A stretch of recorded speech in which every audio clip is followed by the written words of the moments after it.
আপনার চেতনা থাকে, আপনার যুক্তি থাকে, তাহলে আপনি কত পার্সেন্ট মুসলমান? জিরো। ভালো করে বোঝেন। এই জন্য আমি মজা করে মাঝে মাঝে বলি, আলোচনার শুরুতে এইটা আপনাদের কাছে বলে রাখি, এখান থেকে আমাদের বাঁচা লাগবে কিনা ভাই, বাঁচার উপায় বের করা লাগবে কিনা। আমি অনেক চিন্তা ভাবনা করে বাঁচার একটা উপায় বের করছি। আপনারা যদি শুনতে চান তাহলে বাঁচার উপায়টা বলে দিব। সবাই রাজি আছেন? তবে ফ্রি হবে না। যাওয়ার সময় যাদের সাথে আমাদের দেখা সাক্ষাৎ হবে মিনিমাম 100 টাকা করে হাদিয়া না দিলে আমি ফ্রি, এটা বলতে রাজি। আপনারা দিতে রাজি তো না ভাই? নাকি চিন্তা করছেন খুচরা নাই? আচ্ছা, দেখা যাবে, যদি বুদ্ধি পছন্দ হয় তাহলে দিয়েন, না বুদ্ধি পছন্দ হলে দিয়েন না।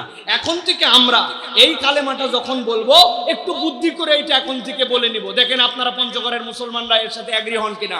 আমরা এখন থেকে বলবো আমানতু বিল্লাহি ওয়া মালাইকাতিহি